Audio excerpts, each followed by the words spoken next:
നമസ്കാരം, എല്ലാവർക്കും എൻ്റെ യൂട്യൂബ് ചാനലിലേക്ക് സ്വാഗതം.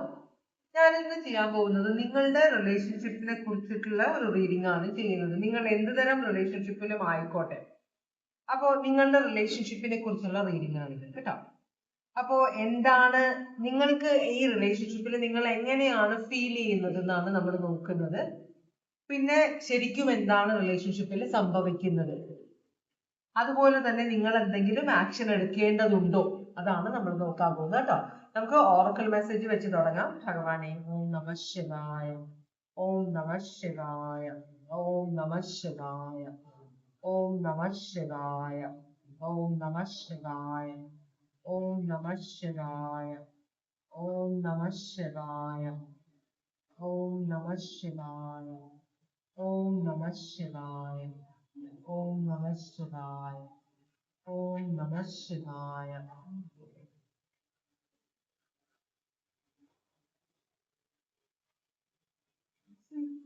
നിങ്ങളുടെ റിലേഷൻഷിപ്പിൽ അധികം പ്രശ്നങ്ങളൊന്നും ഇല്ലാന്ന് തോന്നുന്നുണ്ട്. ഭഗവാനെ ഭഗവാനെ ഓക്കെ. അപ്പൊ നമുക്ക് രണ്ട് കാർഡുകളാണ് കിട്ടിയിട്ടുള്ളത്. ഒന്ന് പറയുന്നത് നിങ്ങൾ കമ്മ്യൂണിക്കേഷന്റെ പ്രശ്നം ഉണ്ടാവും നിങ്ങളുടെ റിലേഷൻഷിപ്പിൽ എന്നാണ് പറയുന്നത്.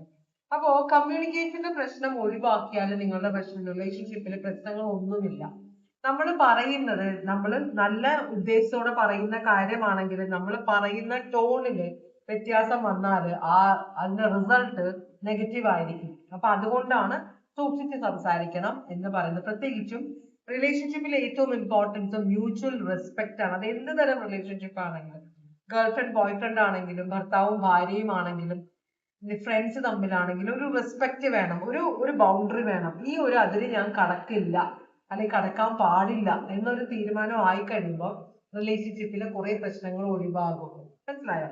അപ്പൊ അതുകൊണ്ടാണ് ഒന്നാമത്തെ കാർഡ്. രണ്ടാമത്തെ കാർഡ് പറയുന്നത്, നിങ്ങള് ഈ റിലേഷൻഷിപ്പിൽ നിങ്ങൾ എന്തെങ്കിലുമൊക്കെ ചെയ്യാൻ ആഗ്രഹിക്കുന്നുണ്ടെങ്കിൽ ഇപ്പൊ നിങ്ങൾ അത് ചെയ്താൽ അത് സക്സസ്ഫുൾ ആകും. മനസ്സിലായോ? മറ്റേയാൾക്ക് എന്ത് തോന്നും, ഇയാൾക്ക് എന്ത് തോന്നുന്നു എന്ന് നിങ്ങൾ ചിന്തിക്കേണ്ട. നിങ്ങൾക്ക് ചെയ്യാനുള്ള കാര്യങ്ങൾ പോസിറ്റീവായ കാര്യങ്ങൾ, നെഗറ്റീവ് ആയിട്ടുള്ളല്ല. ഒരാളെ വഴക്ക് പറയുക, അല്ല കുറവുകൾ പറയാ, ഇതല്ല. നല്ല കാര്യങ്ങൾ ചെയ്യാനുള്ളത്, ഒരാളെ അപ്രീഷിയേറ്റ് ചെയ്യുക, എന്തെങ്കിലും ഗിഫ്റ്റ് കൊടുക്കാൻ ആഗ്രഹിക്കുക, അത് ചെയ്യുക. അതൊക്കെ നിങ്ങളുടെ റിലേഷൻഷിപ്പിനെ മുമ്പോട്ട് കൊണ്ടുപോകും എന്നാണ് പറയുന്നത് കേട്ടോ. അപ്പൊ അതാണ് നമുക്കിനി നിങ്ങളുടെ എങ്ങനെയാണ് നിങ്ങൾക്ക് ഈ റിലേഷൻഷിപ്പിൽ എന്താണ് നിങ്ങൾ ഫീൽ ചെയ്യുന്നതെന്ന് നമുക്ക് നോക്കാം. ഈ റിലേഷൻഷിപ്പിനെ കുറിച്ച് നിങ്ങളുടെ ഫീലിങ്സ് എന്താണ്?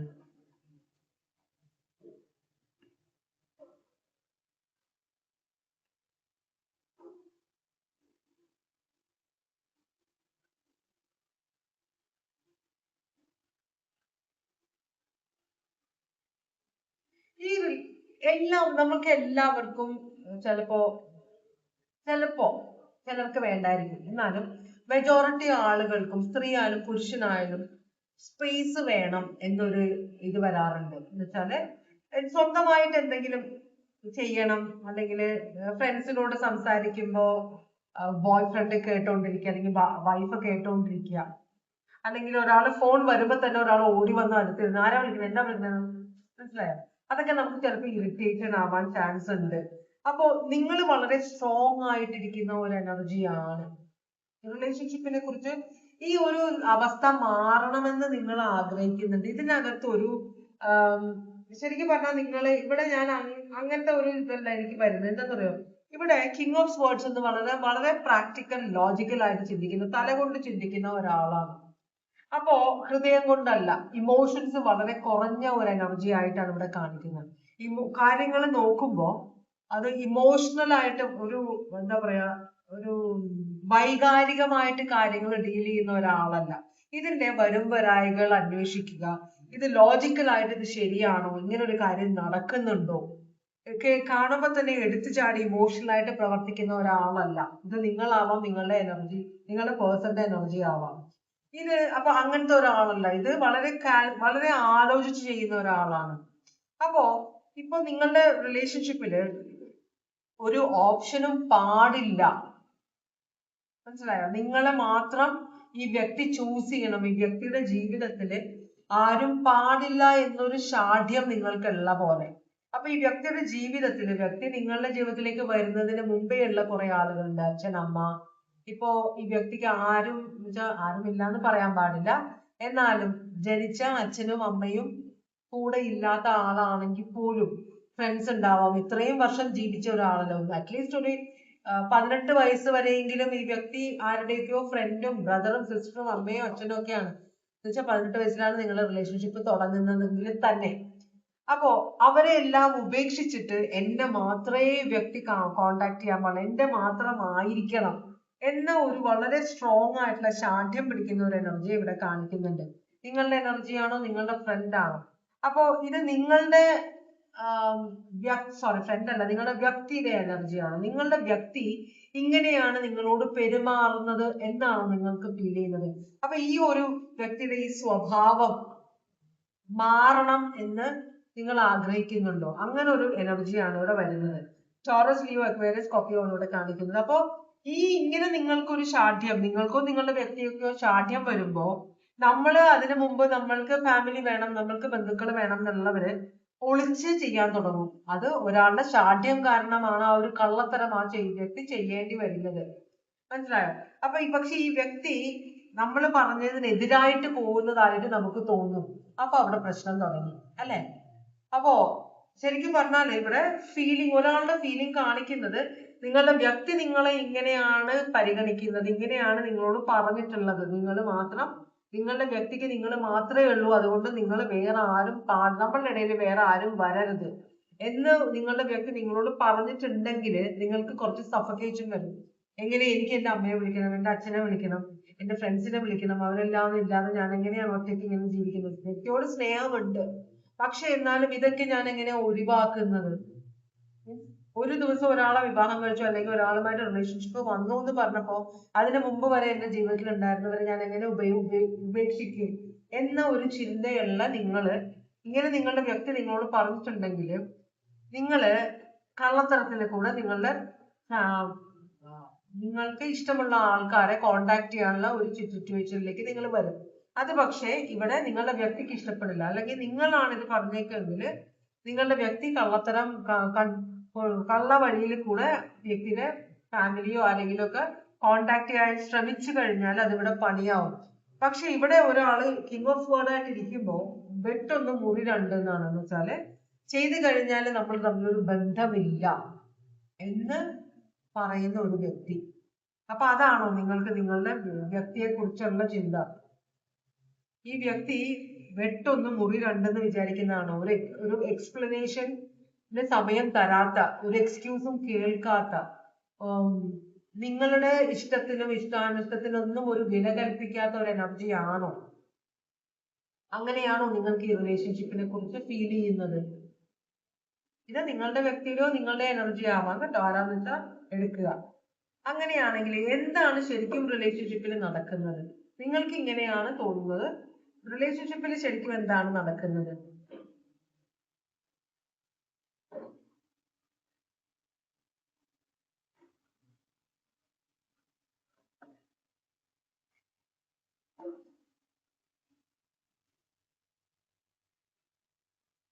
നമ്മൾ ഈ ചിലപ്പോ ക്രൈം പ്രോഗ്രാം ഒക്കെ കാണുമ്പോ അതിനകത്ത് വിവാഹം കഴിച്ചു വരുന്ന ആള് രണ്ടാം അച്ഛനോ രണ്ടാം അമ്മയോ ഒക്കെ കുട്ടികളെയൊക്കെ ഉപദ്രവിക്കുന്നു, അല്ലെങ്കിൽ നമ്മുടെ ഫാമിലിയിൽ നമ്മുടെ അച്ഛനമ്മയൊക്കെ ഉപദ്രവിക്കുന്നു എന്നൊക്കെ, അല്ലെങ്കിൽ നമുക്കിപ്പോ ഒരു വയ്യാത്ത എന്താ പറയാ എന്തെങ്കിലും അസുഖങ്ങളുള്ള ഒരു അനിയനോ ചേട്ടനോ അനിയത്തിയോ ചേച്ചിയോ അമ്മയോ അച്ഛനോ എന്ന് വെച്ചാല് മാനസിക വളർച്ചയില്ലാത്ത, മനസ്സിലായി, അങ്ങനത്തെ ആളുകളൊക്കെ ഉണ്ടെങ്കിൽ ഈ വന്ന് കയറുന്ന ആള് അവരെ ഉപദ്രവിക്കുകയോ കളിയാക്കുകയോ ചെയ്യുമ്പോ നമ്മളൊരു സ്റ്റാൻഡ് എടുക്കണം.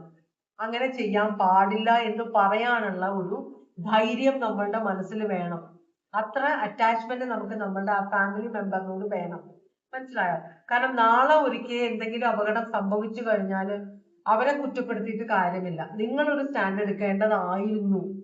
അപ്പൊ അതുപോലെ തന്നെ ഇവിടെ നിങ്ങളുടെ ബന്ധുക്കളോട് കോണ്ടാക്ട് ചെയ്യേണ്ടെന്ന് ഈ വ്യക്തി പറയുമ്പോൾ നിങ്ങളൊരു ബൗണ്ടറി വെക്കണം. ഈ വ്യക്തിയെ പേടിച്ചത് കൊണ്ട് നിങ്ങൾ അഡ്ജസ്റ്റ് ചെയ്യുന്നു എന്ന് പറഞ്ഞാൽ എന്നെ ഉപദ്രവിക്കും, അതൊരു പേടിയാണ്, നിങ്ങൾ അവിടെ നിന്ന് ഇറങ്ങി പോകുക. അല്ലാതെ നിങ്ങൾ അവിടെ നിന്ന് ഈ വ്യക്തിയുടെ ഉപദ്രവം സഹിച്ചിട്ട് നിങ്ങളുടെ ബന്ധുക്കളെല്ലാം നിങ്ങൾ അകറ്റി കഴിഞ്ഞാൽ നാളെ നിങ്ങൾക്ക് ഒരു ആവശ്യം വരുമ്പോൾ ആരും ഉണ്ടാവില്ല നിങ്ങളുടെ കൂടെ. ഈ നമ്മളുടെ നാടും പതുക്കെ പതുക്കെ അങ്ങോട്ട് പോയിക്കൊണ്ടിരിക്കുകയാണ്. പക്ഷെ നമ്മൾ ഈ ഫോറിൻ കൺട്രീസിലെ കാര്യങ്ങളൊക്കെ നോക്കുമ്പോൾ വയസ്സായവരും ഈ 18 വയസ്സായ കുട്ടികളും എല്ലാം വീട് വിട്ടിറങ്ങുന്നവരാണ്. വയസ്സായവര് മിക്കവാറും ഒറ്റയ്ക്കാണ് താമസിക്കുന്നത്. അപ്പൊ പ്രശ്നം എന്താണെന്ന് വെച്ചാൽ അവർക്ക് എന്തെങ്കിലും സംഭവിച്ചാല് ദിവസങ്ങളോളം ആരും അറിയാറില്ല. എന്ത് പറ്റി അവരാരും അന്വേഷിക്കുന്നില്ലല്ലോ. മനസ്സിലായോ? അപ്പൊ അങ്ങനെയുള്ള ചില പ്രശ്നങ്ങൾ അത് നമ്മളുടെ ഫാമിലിയിലേക്ക് നമ്മളുടെ നാട്ടിലേക്കും അത് പയ്യെ പയ്യെ വന്നുകൊണ്ടിരിക്കുന്നത്. കാരണം നമ്മളുടെ നാട്ടിൽ നോക്കുകയാണെങ്കിൽ പല സ്ഥലങ്ങളിലും മാതാപിതാക്കൾ മാത്രമേ ഉള്ളൂ വലിയ വീടും വെച്ചിട്ട് അവരവിടെ ആക്കിയിട്ട് ഹോം നേഴ്സിനെ ആക്കിയിട്ട് പോകും. ഞാൻ നേരിട്ട് കണ്ടിട്ടും കൂടി ഇല്ല അങ്ങനത്തെ കാര്യങ്ങൾ. അപ്പോ അച്ഛനും അമ്മയുടെ കൂടെ ആരും ഇല്ല, മക്കളെല്ലാം വിദേശത്താണ്. അവര് CCTV വഴി വീട്ടിലെ കാര്യങ്ങൾ നോക്കുന്നുണ്ട്. CCTVയുടെ ഒരു പ്രത്യേകത 24 മണിക്കൂറും സർവൈലൻസ് നടക്കുന്നില്ല. കാര്യങ്ങള് സംഭവിച്ചു കഴിഞ്ഞിട്ടാണ് CCTVയിൽ നമ്മൾ കാണുന്നത്. നമ്മൾ സംഭവിക്കുന്ന കാര്യങ്ങൾ കാണുന്നു. പക്ഷെ അത് നമ്മള് കഴിഞ്ഞ കാര്യങ്ങൾ ഫ്യൂച്ചറിൽ ഇരുന്ന് കണ്ടിട്ട് ഒരു ഗുണവും ഇല്ല. എല്ലാ കാര്യവും ഇപ്പൊ നമ്മൾ കണ്ടാലേ നമുക്കത് ഗുണമുള്ളൂ. അപ്പൊ അങ്ങനെ ഒരു അവസ്ഥയിലേക്കാണ് നമ്മൾ പോകുന്നത്. മനസ്സിലായോ? അപ്പോ നമ്മൾ ഒരു തീരുമാനം എടുക്കുക, ഒരു ബൗണ്ടറി വെക്കുക. എല്ലാ റിലേഷൻഷിപ്പിനും ഒരു ബൗണ്ടറി. നമ്മൾ അനാവശ്യമായിട്ട് കളിയാക്കാൻ സമ്മതിക്കരുത് ആരെയും. മനസ്സിലായോ? അത് ഭർത്താവാണ് അല്ലെങ്കിൽ ക്ലോസ് ഫ്രണ്ട് ആണ്. ചില ക്ലോസ് ഫ്രണ്ട്സ് തമാശയാണെന്ന് പറഞ്ഞ് നമ്മൾ ഭയങ്കരമായിട്ട് ഇൻസൾട്ട് ചെയ്യും. നാം വന്നിട്ട് ചിരിക്കും, ഞാൻ വെറുതെ പറഞ്ഞാന്ന് പറയും. പക്ഷെ അത് കൊള്ളേണ്ട അടുത്ത് നമുക്ക് കൊണ്ടു കഴിഞ്ഞു അല്ലെ? അപ്പൊ അതൊക്കെ നമ്മളൊരു ബൗണ്ടറി വെക്കണം. ഈ റിലേഷൻഷിപ്പിലും അങ്ങനെയാണ്. ഈ വ്യക്തി അങ്ങനെ പറയുന്നുണ്ടെങ്കിൽ നിങ്ങൾ ഒരു കാര്യം വ്യക്തിയോട് ക്ലിയർ ആക്കണം. ഇവര് എന്റെ ബന്ധുക്കളാണ്, നിങ്ങളെ ഞാൻ പരിചയപ്പെടുന്നതിന് മുമ്പേ ഉള്ളതാണ്. അപ്പൊ നിങ്ങൾ സ്ട്രോങ് ആയിട്ട് നിൽക്കണമെന്ന് അല്ലെങ്കിൽ നിങ്ങളുടെ ബന്ധുക്കളോട് പറയുക. അപ്പോ ഇവിടെ ശരിക്കും എന്താ സംഭവിക്കുക എന്ന് പറഞ്ഞാൽ ഈ വ്യക്തി സ്ത്രീയായാലും പുരുഷനായാലും നിങ്ങളെ കെട്ടിയിട്ടിട്ടോ നിങ്ങളെ പുറത്തേക്ക് ഓഫീസിലേക്ക് പോകുമ്പോൾ വാതിലടച്ച് പൂട്ടി ലോക്ക് ചെയ്തിട്ടൊന്നും അല്ല പോകുന്നത്. നിങ്ങൾ ഫ്രീ ആണ്, നിങ്ങൾ ഇവിടെ സ്റ്റക്ക് അല്ല. മനസ്സിലായോ? അതാണ് പ്രത്യേകത. നിങ്ങൾ ഇവിടെ സ്റ്റക്ക് അല്ല. ചിലപ്പോൾ നിങ്ങളും ജോലിക്ക് പോകുന്ന ആളായിരിക്കും, പലരെയും ഒരു ദിവസം കാണുന്ന ഒരു എനർജി ആയിരിക്കും നിങ്ങൾ. മനസ്സിലായോ? അപ്പോ അടച്ചു പൂട്ടിയിട്ട് ഒരു റൂമിൽ നിങ്ങൾ പൂട്ടിയിട്ട് ലോക്ക് ചെയ്തിട്ട് പോകുന്ന ഒരു എനർജി അല്ല. അതുപോലെ തന്നെ നിങ്ങൾ ഈ വ്യക്തിയെ ഡിഫെൻഡ് ചെയ്യാൻ വേണമെങ്കിൽ നിങ്ങൾക്ക് ഡിഫെൻഡ് ചെയ്യാം. ഇവിടെ 7 of Wands കാണിക്കുന്നുണ്ട്. വ്യക്തി കാര്യങ്ങൾ പറയുമ്പോൾ ശരിക്കും പറഞ്ഞാൽ നിങ്ങളും ഇവിടെ നടക്കുന്നതെന്ന് വെച്ചാൽ നിങ്ങളും നിങ്ങളുടെ ബന്ധുക്കളുമായിട്ട് കോണ്ടാക്ട് ചെയ്യാൻ ആഗ്രഹിക്കുന്നില്ല എന്നാണ് പറയുന്നത്. ഈ വ്യക്തി നിങ്ങൾക്കൊരു എക്സ്ക്യൂസ് മാത്രമാണ്. മനസ്സിലായി? ചിലര് കല്യാണം കഴിച്ച് പോകുമ്പോ ചില പെൺകുട്ടികള് കണ്ടിട്ടുണ്ടോ, ചില ആൺകുട്ടികളും അതെ, അവര് കല്യാണം കഴിച്ച് പോകുമ്പോ പിന്നെ അവർക്ക് ബന്ധുക്കളെയൊന്നും വേണ്ട, അവരുടെ ഭർത്താവും കുട്ടികളുമാണ് അവരുടെ ലോകം. പിന്നെ അവര് എല്ലാവരുടെ കാര്യമല്ല കേട്ടോ, ചിലര് വളരെ കുറച്ചു പേര്. പിന്നെ അവര് ഈ ഭർത്താവുമായിട്ടുള്ള അല്ലെങ്കിൽ ഭാര്യയുമായിട്ടുള്ള പ്രശ്നം തുടങ്ങുമ്പോഴാണ് ഫ്രണ്ട്സിനെ അന്വേഷിച്ച് പോകുക അല്ലെങ്കിൽ ബന്ധുക്കൾ അന്വേഷിച്ച് പോകുക. അതുവരെ അവർക്ക് ഒന്നും ആരെയും വേണ്ടാന്നൊരു സിറ്റുവേഷൻ ആണ്. അപ്പൊ ഇവിടെ നിങ്ങൾക്ക് ശരിക്കും പറഞ്ഞാൽ ഇവിടെ സംഭവിക്കുന്ന വെച്ചാൽ നിങ്ങളും ഈ വ്യക്തിയുമായിട്ടൊരു വടംവലി, മനസ്സുകൊണ്ടൊരു വടംവലി. ഈ വ്യക്തി നിങ്ങളെ ട്രൈ ചെയ്ത് നോക്കുകയാണ്. നിങ്ങളോട് ഇങ്ങനെ പറഞ്ഞാൽ നിങ്ങൾ സമ്മതിക്കുമോ, നിങ്ങൾ അതിനൊപ്പം ഈ വ്യക്തിയുടെ വരുതിക്ക് നിൽക്കുമോ എന്നാണ് ഈ വ്യക്തി നോക്കുന്നത്. അതുകൊണ്ട് തന്നെ നിങ്ങളുടെ ബന്ധുക്കളിൽ നിന്ന് ഒറ്റപ്പെടുത്തുന്നത് ഈ വ്യക്തിക്ക് നിങ്ങളുടെ കാര്യത്തിലെ ലൈഫിലെ ഫുൾ കൺട്രോള് നേടിയെടുക്കാം എന്നുള്ള ഒരു ഇതുകൊണ്ടാണ്. ചോദിക്കാനും പറയാനും ആളുള്ളപ്പോ നമ്മളെ ഉപദ്രവിക്കാനും നമ്മളെ ചീത്ത പറയാനും ഇൻസൾട്ട് ചെയ്യാനും മറ്റൊരാൾക്ക് പേടിയാവും. പക്ഷെ നമുക്ക് ചോദിക്കാനും പറയാനും ആരും ഇല്ലെന്ന് പറയുമ്പോൾ നമ്മളെ എന്തും ചെയ്യാം. എപ്പോഴും അതൊരു പ്രശ്നമാണ്, അത് നമ്മൾ മനസ്സിലാക്കണം. ആ സമയത്ത് ഈ വ്യക്തി പറയുമ്പോൾ നമ്മൾ വിചാരിക്കുമ്പോൾ നമ്മളോടുള്ള സ്നേഹം കൊണ്ടല്ലേ എന്ന്. പക്ഷെ അത് എപ്പോഴും ശരിയാവണം എന്നില്ല. ഇങ്ങനെ ഒരു ഒബ്സഷൻ ആയ സ്നേഹം നാളെ നമുക്ക് പണി തരുമെന്നാണ് പറയുന്നത്. അപ്പൊ ശരിക്കും നിങ്ങളുടെ റിലേഷൻഷിപ്പിൽ സംഭവിക്കുന്നത് ഹാപ്പിനെസ്സിന് വേണ്ടി, നിങ്ങൾ തമ്മിലുള്ള സന്തോഷത്തിന് വേണ്ടി, നിങ്ങളുടെ ജീവിതത്തിന്റെ സന്തോഷത്തിന് വേണ്ടി, കെട്ടുറപ്പിന് വേണ്ടി, ഈ വ്യക്തിയുടെ സ്നേഹത്തിന് വേണ്ടി നിങ്ങൾ ഇതിനെല്ലാം അഡ്ജസ്റ്റ് ചെയ്യണമെന്നാണ് പറയുന്നത്. എതിർത്ത് കഴിഞ്ഞാൽ ഈ വ്യക്തി മാറും. പക്ഷെ നിങ്ങൾ ഈ വ്യക്തിയെ എതിർക്കാതെ ഈ വ്യക്തിയുടെ ഇഷ്ടത്തിനനുസരിച്ച് നിങ്ങൾ ജീവിക്കുന്നു എന്നാണ് ഇവിടെ കാണിക്കുന്നത്. എന്തിനു വേണ്ടിയിട്ടാണ്? ലിയോ സൺ അതാണ് സ്നേഹത്തിന് വേണ്ടി അല്ലെങ്കിൽ സന്തോഷത്തിന് വേണ്ടിയിട്ടാണ് നിങ്ങൾ ഈ പ്രശ്നങ്ങളെല്ലാം നിങ്ങൾ സഹിക്കുന്നത്. ഈ റിലേഷൻഷിപ്പിലുള്ള സന്തോഷം, അത് ശരിക്കും സന്തോഷമാണ്. നിങ്ങൾ സന്തോഷത്തിലാണോ ഇങ്ങനൊരു റിലേഷൻഷിപ്പില്? അല്ല. പക്ഷെ ഇതില് സന്തോഷമല്ല നിങ്ങൾ കാണുന്നത്. ഈ വ്യക്തി നിങ്ങൾ ഉപേക്ഷിച്ച് പോകരുത്. ചില കാര്യങ്ങളാണ്. ഒരു റിലേഷൻഷിപ്പിൽ നമ്മൾ വിവാഹം കഴിച്ചു കഴിഞ്ഞാൽ റിലേഷൻഷിപ്പ് സ്ട്രോങ് ആയി കുറെ നാളുകൾ കഴിഞ്ഞ് കൂടെ താമസിക്കാൻ തുടങ്ങിയാൽ ഇനിയിപ്പോ ഈ വ്യക്തി പോയാൽ ഇനി ആരെങ്കിലും വരുമോ എന്നൊരു പേടി, ഇൻസെക്യൂരിറ്റി ആണ്. പിന്നെ നിങ്ങൾക്ക് ഈ വ്യക്തി ഭയങ്കര കാണാൻ ഭംഗിയുള്ള ഒരു എനർജി ആണെങ്കിൽ ഈ വ്യക്തിയെ ഞാൻ ഉപേക്ഷിച്ച വേറെ ആരെങ്കിലും ഈ വ്യക്തിയെ കൊണ്ടുപോകും. അത് അപ്പൊ വേറൊരാളുടെ കൂടെ ഈ വ്യക്തി ജീവിക്കുന്നത് കാണാൻ എനിക്ക് പറ്റില്ല. അത് രണ്ടാമത്തെ കാര്യം. ഇങ്ങനെ പല കാര്യങ്ങൾ കൊണ്ടാണ് നമ്മൾ ഇങ്ങനെയുള്ള പ്രശ്നങ്ങളെ സഹിക്കുന്നത്. അല്ലാതെ എന്താ പറയാ, നമ്മുടെ ജീവിതത്തിൽ സന്തോഷം അങ്ങനെയാണെങ്കിൽ നിങ്ങൾക്ക് സന്തോഷം വേണം. നിങ്ങൾ സന്തോഷത്തിലല്ലല്ലോ, അല്ലെ? നിങ്ങൾ അഡ്ജസ്റ്റ് ചെയ്യുന്നല്ലേ, കോംപ്രമൈസ് അല്ലേ, പല കാര്യങ്ങളും കൊണ്ട് കോംപ്രമൈസ് ചെയ്യുന്നത്. പക്ഷെ നിങ്ങൾ പറയുന്നത് സന്തോഷത്തിന് വേണ്ടി ഞാൻ ഇതെല്ലാം എന്റെ കുടുംബത്തിന്റെയും സന്തോഷത്തിന് വേണ്ടി ഞാൻ എല്ലാം മറച്ചു വെക്കുന്ന, എല്ലാം കോംപ്രമൈസ് ചെയ്യുന്നു എന്നാണ്. നിങ്ങൾക്ക് ഓപ്ഷൻസ് ഉണ്ട്, ചെയ്യാം. പക്ഷെ ഈ വ്യക്തി എപ്പോഴും അതുപോലെ തന്നെ ഈ വ്യക്തി എപ്പോഴും ഡിഫെൻസീവ് ആണ്. ഈ വ്യക്തി എന്തെങ്കിലും തെറ്റ് ചെയ്താൽ നിങ്ങൾക്ക് ചോദിക്കാൻ പറ്റില്ല. നിങ്ങളുടെ തെറ്റുകളെല്ലാം വ്യക്തി എണ്ണി എണ്ണി പറയും. അത് ഈ വ്യക്തി എൻജോയ് ചെയ്യുന്നുണ്ട്. ശരിക്കും നിങ്ങളെ ഇൻസൾട്ട് ചെയ്യും, നിങ്ങളുടെ വീട്ടുകാരെ ഇൻസൾട്ട് ചെയ്യും, ഫ്രണ്ട്സിനെ ഇൻസൾട്ട് ചെയ്യുന്നതൊക്കെ ഈ വ്യക്തി എൻജോയ് ചെയ്യുന്നുണ്ട്. അതൊക്കെ നിങ്ങൾ സഹിക്കുന്നത് നിങ്ങളുടെ സന്തോഷത്തിനോ അല്ലെങ്കിൽ നിങ്ങളുടെ ഈ വ്യക്തിയുമായിട്ടുള്ള ജീവിതത്തിന്റെ സന്തോഷത്തിനോ വേണ്ടിയിട്ടാണെന്നാണ് പറയുന്നത്. പക്ഷെ ശരിക്കും വ്യക്തി നിങ്ങളെ ഫോഴ്സ് ചെയ്യുന്നില്ലല്ലോ, അല്ലെ? കാരണം ഇവിടെ ഹാങ്ഡ് മാൻ റിവേഴ്സ് ആണ്. നിങ്ങൾ ഇവിടെ സ്റ്റക്ക് അല്ല. നിങ്ങൾക്ക് എപ്പോ വേണമെങ്കിലും ഇറങ്ങി പോവാം, എപ്പോ വേണമെങ്കിലും ആരെ വേണമെങ്കിലും കോണ്ടാക്ട് ചെയ്യാം. ഈ വ്യക്തി നിങ്ങളെ ആ ഒരു സൈഡിലേക്ക് കൊണ്ടുപോവുകയാണ് ചെയ്തത്. ഇവിടെ നിങ്ങൾക്ക് എന്തെങ്കിലും ചെയ്യാനുണ്ടോ? നിങ്ങൾ എന്തെങ്കിലും ആക്ഷൻ ചെയ്യാനുണ്ടോ? ലിയോ ആണ് ഇവിടെ കാണിക്കുന്നത്. പിന്നെ പൈസസ്, നിങ്ങൾ ഇവിടെ എന്തെങ്കിലും ആക്ഷൻ എടുക്കാനുണ്ടോ എന്നാണ് നമ്മൾ നോക്കുന്നത്.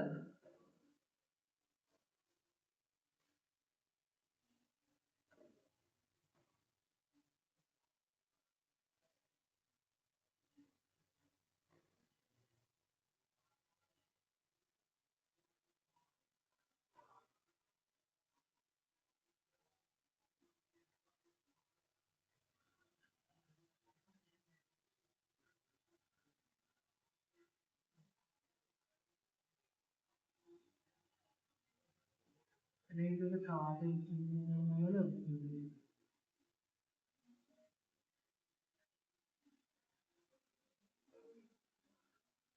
ഈ കാർഡുകള് എല്ലാം റിവേഴ്സ് വന്നത്, ഇതിലെല്ലാ കാർഡുകളെല്ലാം റിവേഴ്സ് ആണ്. ഷഫിൾ ചെയ്തപ്പോ ഞാൻ എടുത്തപ്പോ എല്ലാം റിവേഴ്സിലേക്ക് പോയി തുടങ്ങി. ഞാൻ അപ്രൈറ്റ് ചെയ്യാൻ എല്ലാ കാർഡുകളും, എല്ലാ കാർഡും റിവേഴ്സിലാണ് ഉപയോഗിക്കുന്നത്. അത് കുഴപ്പമില്ല, നമുക്ക് എടുക്കാം. ഓക്കെ. അപ്പൊ നിങ്ങൾ ഇവിടെ പറയുന്നത്, നിങ്ങൾ ഈ വഴക്കിന്റെ കാര്യം, നിങ്ങളുടെ വ്യക്തി നിങ്ങളെ ഭയങ്കരമായിട്ട് കൺട്രോൾ ചെയ്യുന്ന കാര്യം നിങ്ങളുടെ ഫ്രണ്ട്സിനോട് പറഞ്ഞില്ലെങ്കിൽ നിങ്ങളുടെ അച്ഛനോടോ അല്ലെങ്കിൽ അച്ഛന്റെ സ്ഥാനത്ത് നിങ്ങൾ ആരെയാണ് കാണുന്നത് ആ വ്യക്തിയോട് പറയണമെന്നാണ് പറയുന്നത്. അപ്പോ ആ വ്യക്തിയോട് പറയുമ്പോൾ ഇവിടെ നിങ്ങൾക്ക് കുറെ സപ്പോർട്ട് ഉണ്ടാവും. നിങ്ങൾക്ക് ചോദിക്കാനും പറയാനും ആൾക്കാരുണ്ടാവും. അവരെ നിങ്ങൾ അകറ്റി നിർത്തരുതെന്നാണ് പറയുന്നത്. ഇപ്പൊ നിങ്ങളുടെ വിവാഹ സമയത്ത് നിങ്ങളുടെ വീട്ടുകാരെ സപ്പോർട്ട് ചെയ്തില്ലെങ്കിലും ഇടയ്ക്കൊക്കെ അവരെ വിളിച്ച് സംസാരിക്കണം. കാരണം നിങ്ങളുടെ വ്യക്തിക്ക് മനസ്സിലാകണം നിങ്ങൾ നിങ്ങളുടെ വീട്ടുകാരോട് എപ്പോഴും കോണ്ടാക്ട് ഉണ്ടെന്ന്. അപ്പൊ നിങ്ങൾക്കൊരു വിലയുണ്ടാവും. നമ്മൾക്ക് മനസ്സിലാകാത്ത ഒരു കാര്യമുണ്ടല്ലോ, നമ്മളുടെ വ്യക്തി നമ്മളുടെ വീട്ടുകാരെ കുറ്റം പറയുമ്പോൾ നമ്മളൊന്നും മിണ്ടാതിരിക്കുമ്പോ നമ്മൾ വിചാരിക്കുന്നത് അത് വ്യക്തിക്ക് സന്തോഷമാകുമെന്നാണ്. പക്ഷെ നമ്മളുടെ വിലയാണ് അവിടെ പോകുന്നത്. നമ്മളുടെ വീട്ടുകാരെ ഒരിക്കലും നമ്മളുടെ വ്യക്തിയോ ആരും ചീത്ത പറയാൻ പാടില്ല, അത് അനുവദിച്ചു കൊടുക്കാൻ പാടില്ല നമ്മള്. അപ്പോ അങ്ങനെ ചെയ്യുന്നവരെ വ്യക്തി മാത്രമല്ല വ്യക്തിയുടെ വീട്ടുകാരും റെസ്പെക്ട് ചെയ്യില്ല. മനസ്സിലായോ? അപ്പൊ അത് നമ്മൾ ആദ്യം മനസ്സിലാക്കണം. അപ്പൊ നിങ്ങളുടെ വ്യക്തി ഒരിക്കലും നിങ്ങളുടെ വീട്ടുകാരെ ഇൻസൾട്ട് ചെയ്യാനോ ചീത്ത പറയാനോ ഒന്നും അനുവദിക്കരുത് കേട്ടോ. നിങ്ങളുടെ വീട്ടുകാരുമായിട്ട് നിങ്ങൾക്ക് എന്ത് പ്രശ്നവും ആയിക്കോട്ടെ, അത് വ്യക്തി അറിയേണ്ട കാര്യമില്ല. അപ്പൊ വ്യക്തി നിങ്ങൾ വഴക്ക് പറയോ, നിങ്ങളുടെ വീട്ടുകാരായിട്ട് നിങ്ങൾ വഴക്കിടാം, പക്ഷെ നിങ്ങളുടെ വ്യക്തിക്ക് അതിനുള്ള അധികാരമില്ല. അതാണ് നമ്മൾ മനസ്സിലാക്കേണ്ടത്. കാരണം നമ്മളെ വ്യക്തിക്ക് അതിനുള്ള അധികാരം കൊടുത്താൽ പിന്നെ ഒരിക്കലും വ്യക്തിയുടെ റെസ്പെക്ട് നമുക്ക് കിട്ടില്ല. അവര് നമ്മളെ പിന്നെ ഒരിക്കലും റെസ്പെക്ട് ചെയ്യില്ല. അതുകൊണ്ടാണ്. അപ്പൊ കാരണം നമുക്ക് തന്നെ നമ്മളുടെ വീട്ടുകാരെ വിലയില്ല, പിന്നെ അവരെന്തിനാ നമ്മളുടെ വീട്ടുകാരെ വില വെക്കുന്ന അങ്ങനത്തെ ഒരു ചിന്ത വരുന്നു. അപ്പൊ അത് പാടില്ല കേട്ടോ. അപ്പോ നിങ്ങളുടെ ഫാദർ ഫിഗർ ആണ് ആരാണാവോ ആ വ്യക്തിയോട് കാര്യങ്ങൾ പറയണം. ഇവിടെയുള്ള കാര്യം. അപ്പോ ഇവർക്ക് ഇവരുടെ സപ്പോർട്ട് നിങ്ങൾക്ക് വരും. അതുകൊണ്ട് നിങ്ങൾക്ക് ഗുണം ഉണ്ടാവുള്ളൂ. നിങ്ങളുടെ ഈ റിലേഷൻഷിപ്പിലുള്ള ഇപ്പോഴുള്ള പ്രശ്നങ്ങൾ മാറും. അപ്പൊ നിങ്ങൾ ആരോടെങ്കിലും സംസാരിക്കണമെന്നാണ് പറയുന്നത്. നിങ്ങളുടെ ചേട്ടനോടോ അല്ലെങ്കിൽ നിങ്ങൾ അത്രയും ക്ലോസ് ആയിട്ടുള്ള ആരാണ് അവരോട് സംസാരിക്കുന്ന ഈ കാര്യം. അപ്പൊ ആ വ്യക്തി വന്ന് നിങ്ങളുടെ വ്യക്തിയോട് സംസാരിക്കുകയോ അല്ലെങ്കിൽ ഇവരുടെ വീട്ടുകാരോട് സംസാരിക്കുകയോ ചെയ്ത് കഴിയുമ്പോൾ നിങ്ങൾക്ക് നിങ്ങളുടെ വ്യക്തിക്ക് മനസ്സിലാകും ഈ വ്യക്തിയുടെ ഇങ്ങനെയുള്ള പരിപാടിയൊന്നും നിങ്ങളുടെ അടുത്ത് ഓടില്ല. അത് വേണ്ട ഒരു കാര്യമാണ് കേട്ടോ. അപ്പൊ അങ്ങനെ നിങ്ങളുടെ വീട്ടുകാർക്ക് നിങ്ങളെ ഇമ്പോർട്ടന്റ് ആണ്. മനസ്സിലായി? നിങ്ങളുടെ സന്തോഷം നിങ്ങളുടെ വീട്ടുകാർക്ക് വളരെ ഇമ്പോർട്ടന്റ് ആണ്. അപ്പൊ വ്യക്തി കാരണം നിങ്ങൾക്ക് എന്തെങ്കിലും സങ്കടം വന്നു കഴിഞ്ഞാൽ അതിന് ചോദിക്കാനും പറയാനും ആളുണ്ടെന്നൊരു അറിവ് വ്യക്തിക്ക് വരും. അതോടുകൂടി നിങ്ങളുടെ വ്യക്തിക്ക് നിങ്ങളോടും നിങ്ങളുടെ വീട്ടുകാരോടുമുള്ള റെസ്പെക്ട് കൂടും. ഇപ്പൊ റെസ്പെക്ട് ഇല്ല കേട്ടോ. അതാണ് കാണിക്കുന്നത്. കാരണം ഈ വ്യക്തി നമ്മളിപ്പോ ഇപ്പോഴുള്ള പിള്ളേര് അവരുടെ അച്ഛനമ്മമാര് കാണിക്കുന്നതാണ് കണ്ടുപഠിക്കുന്നത്. നമ്മളുടെ വീട്ടിൽ എന്ത് നടക്കുന്നു ഇതാണ് നമ്മൾ പുറത്തേക്ക് പോകുമ്പോൾ നമ്മൾ റിപ്പീറ്റ് ചെയ്യാൻ പോകുന്നത്. അപ്പൊ ഈ വ്യക്തിയുടെ തെറ്റല്ലാതെ ഈ വ്യക്തിയെ നമുക്ക് മാറ്റിയെടുക്കാം. അല്ലെങ്കിൽ ഈ വ്യക്തിയുടെ മനസ്സ്, നമ്മളുടെ വീട്ടുകാരോടുള്ള ഈ വ്യക്തിയുടെ മനസ്സ് നമുക്ക് മാറ്റിയെടുക്കാം. എല്ലാ പുരുഷന്മാരും എല്ലാ സ്ത്രീകളും അങ്ങനെയല്ല. അവരുടെ ജീവിത സാഹചര്യങ്ങളാണ് അവരെ ഓരോ തരത്തിൽ പെരുമാറാനായിട്ട് പ്രേരിപ്പിക്കുന്നത്. അപ്പൊ ഈ വ്യക്തിയുടെ ജീവിതത്തിൽ ഈ വ്യക്തി കണ്ടിട്ടുള്ളത് ഇതാണ്. ഈ വ്യക്തിയുടെ അച്ഛനും അമ്മയും അല്ലെങ്കിൽ ഈ വ്യക്തിയുടെ അച്ഛൻ അമ്മയുടെ വീട്ടുകാർക്ക് ഒരു വിലയും കൊടുത്തിട്ടില്ല, അല്ലെങ്കിൽ വ്യക്തിയുടെ അമ്മ അച്ഛന്റെ വീട്ടുകാർക്ക് ഒരു വിലയും കൊടുത്തില്ല. അപ്പൊ അതിൽ തെറ്റൊന്നും ഉള്ളതായിട്ട് ഈ വ്യക്തിക്ക് കാണുന്നില്ല. അപ്പൊ ആ വ്യക്തി അത് കണ്ടിന്യൂ ആയി ശ്രമിക്കുകയാണ്. മനസ്സിലാണോ? അപ്പൊ നിങ്ങൾക്ക് വേണമെങ്കിൽ നിങ്ങളത് ആഗ്രഹിക്കുന്നുണ്ടെങ്കിൽ നിങ്ങൾ ഇവരോട് സംസാരിച്ച് അപ്പൊ ഒരു സഹകരണ മനോഭാവത്തോടെ വളരെ റെസ്പെക്റ്റോടു കൂടിയുള്ള റിലേഷൻഷിപ്പ് നിങ്ങൾക്ക് ഡെവലപ്പ് ചെയ്ത് കൊണ്ടുപോകാൻ പറ്റുമെന്നാണ് ഈ യൂണിവേഴ്സ് പറയുന്നത്. മനസ്സിലാവുണ്ടോ? അതെ, ഇത് കണ്ടു വേൾഡ് കാർഡ്. സമയം മാറും. ഇപ്പൊ നിങ്ങൾക്ക് വളരെ ടെൻഷൻ ഉണ്ടെങ്കിൽ ആ സമയം എല്ലാം മാറും. പ്രത്യാശയ്ക്ക് വകയുണ്ട് നിങ്ങളുടെ റിലേഷൻഷിപ്പിൽ എന്നാണ് പറയുന്നത്. സ്റ്റാർ കാർഡാണ്. ഇങ്ങനെയൊക്കെ നിങ്ങൾ ചെയ്തു കഴിഞ്ഞാൽ നിങ്ങളുടെ ഇപ്പോഴത്തെ പ്രശ്നങ്ങൾ മാറും. നിങ്ങളുടെ ഫ്യൂച്ചർ വളരെ നല്ലതാവും. ഇപ്പോ അറിവില്ലായ്മ കൊണ്ട് ഒരാൾ ചെയ്യുന്ന കാര്യങ്ങള് നിങ്ങള് അത് പറഞ്ഞ് മനസ്സിലാക്കി, അത് അറിവുള്ളവരെ കൊണ്ട് സംസാരിപ്പിച്ച് അത് പറഞ്ഞ് മനസ്സിലാക്കി ഇവിടെ ഒരു സൊല്യൂഷൻ കൊണ്ടുവരുമ്പോ, മനസ്സിലായോ? ഇത് ശരിക്കും ഇങ്ങനത്തെ സ്വഭാവമുള്ള ആളല്ല നിങ്ങളുടെ വ്യക്തി. ഇത് ജീവിത സാഹചര്യങ്ങൾ കൊണ്ടും അനുഭവങ്ങളും കൊണ്ടിട്ടും ഈ വ്യക്തി ഇങ്ങനെ പെരുമാറുന്നതാണ്. അപ്പൊ അത് മാറ്റിയെടുക്കാൻ പറ്റും. അതോടുകൂടെ നിങ്ങളുടെ ജീവിതത്തിൽ ശരിക്കുമുള്ള സന്തോഷം, നിങ്ങൾക്ക് സന്തോഷം, നിങ്ങളുടെ വീട്ടുകാർക്കും സന്തോഷം. അതുപോലെ തന്നെ ഈ വ്യക്തിയോടുള്ള നിങ്ങളുടെ റിലേഷൻഷിപ്പ് കുറെ ബെറ്റർ ആകുമെന്നാണ് പറയുന്നത് കേട്ടോ. Aquarius, Taurus, Leo, Aquarius, Scorpio, പിന്നെ Aries, Leo, Pisces, Taurus, Leo, Aquarius, Scorpio, ഇത്രയും സോഡിയാക് സൈൻ ആണ് ഇവിടെ വന്നത്. എല്ലാ പ്രശ്നങ്ങൾക്കും തുടക്കത്തിലേ തന്നെ നമ്മൾ കണ്ടുപിടിച്ചു കഴിഞ്ഞാൽ, അത് മനസ്സിലാക്കി കഴിഞ്ഞാൽ എല്ലാത്തിനും സൊല്യൂഷൻ ഉണ്ട്. എല്ലാവരും മനുഷ്യരല്ലേ, അപ്പൊ എല്ലാത്തിനും സൊല്യൂഷൻ ഉണ്ട്. നമ്മൾ മുൻകൈ എടുക്കണമെന്ന് മാത്രം. അപ്പൊ ഇതാണ് ഇന്നത്തെ റീഡിംഗ്. ഇതുവരെ റീഡിംഗ് കണ്ടുകൊണ്ടിരുന്ന എല്ലാവർക്കും വളരെയധികം നന്ദി. എല്ലാവർക്കും ഭഗവാൻ സന്തോഷവും സമാധാനവും സംതൃപ്തിയും സമൃദ്ധിയും ആയുരാരോഗ്യ സൗഖ്യവും അനുഗ്രഹിച്ചു തരാൻ ഇടയാകട്ടെ എന്ന് ആശംസിക്കുന്നു. വീണ്ടും ഒരു റീഡിംഗുമായിട്ട് വരാം. സേഫ് ആയിട്ടിരിക്കുക. Bye bye.